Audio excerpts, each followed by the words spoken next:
मित्रकडे आहो. मनुष्य जातीचं, खास करून नवऱ्या माणसाचं, पुरुष माणसाचं, घरचा जो करता धरता असतो त्याचं खूप वाईट कंडिशन असते. आता मी हिशोब करायला बसलो होतो. तुम्हीच बघाल, हा महिन्याभराचा हिशोब आहे की कुठे काय खर्च झाला, काय खर्च झाला, कुठे कुठे पैसे लागले, हा पूर्ण खर्च करत बसलो.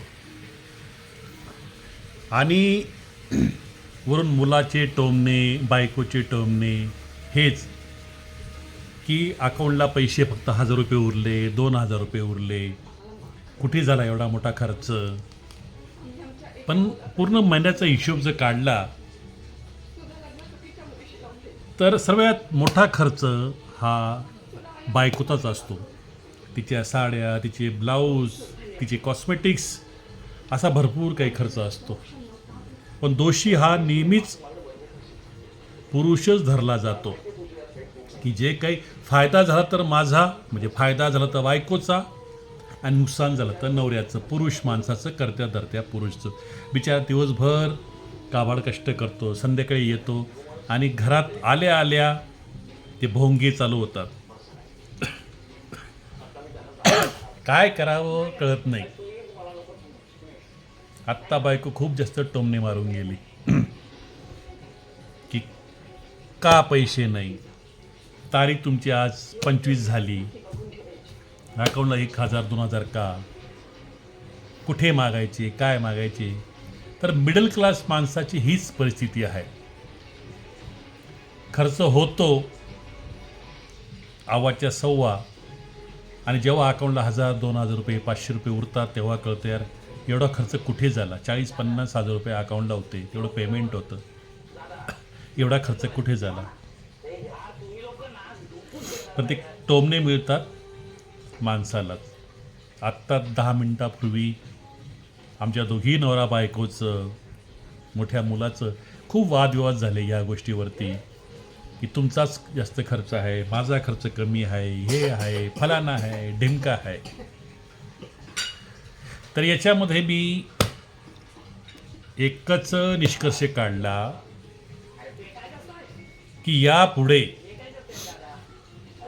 जोही खर्च झाला महिन्याचा त्याला ह्याप्रमाणे नोट करायचं अशा प्रकारे. आणि याच्यामध्ये व्यर्थ खर्च कुठे झाला, व्यर्थ पैसे कुठे लागला, तो कट करायचा आणि तो पुढच्या महिन्यामध्ये करायचा नाही.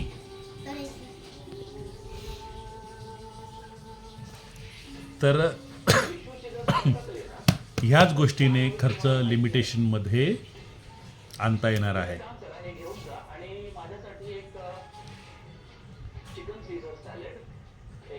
काय करावं कळत नाही. संसार फार विचित्र आहे. जीवनाअंती हेच कळतं की दोष पुरुष माणसाचाच आहे, बाईचा काही नाही. पण सर्वात महत्त्वाचं मी आपल्याला हे सांगेन की तुमची घरातली लक्ष्मी, तुमची बायको, तुमची अर्धांगिनी, हिचा सर्वात मोठा हात असतो पैसे वाचवण्यामागे. पुरुष माणसाचं काम असतं पैसा कमवणं, आणि स्त्रीचं काम असतं तो पैसा व्यवस्थित सेव्ह करणं, व्यवस्थित बचत करणं, योग्य ठिकाणी खर्च करणं. कारण पुरुष माणूस कुठे कुठे डोकं लावणार आहे. तर हा व्हिडिओ बनवण्यामागे एकच मतितार्थ आहे, एकच उद्देश आहे. खर्चावर जर, घरातल्या खर्चावर जर लिमिटेशन आणायचे असेल तर याचा सर्वात मोठा सहभाग घरच्या स्त्रीचा हवा,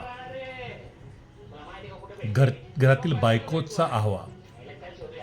तिने तो खर्च लिमिटेशनमध्ये आणला पाहिजे, आवाक्यात आणला पाहिजे, आणि संसार हा सुरळीतपणे झाला पाहिजे. तेव्हा संसार सुरळीत होऊ शकतो जेव्हा तुमची घरची लक्ष्मी खर्चिक नसेल, व्यर्थ खर्चिक नसेल. तिने काळजी केली पाहिजे पैशांची, कष्टाची, आणि योग्य ठिकाणीच तो खर्च केला पाहिजे. तेव्हाच पैसा वाचेल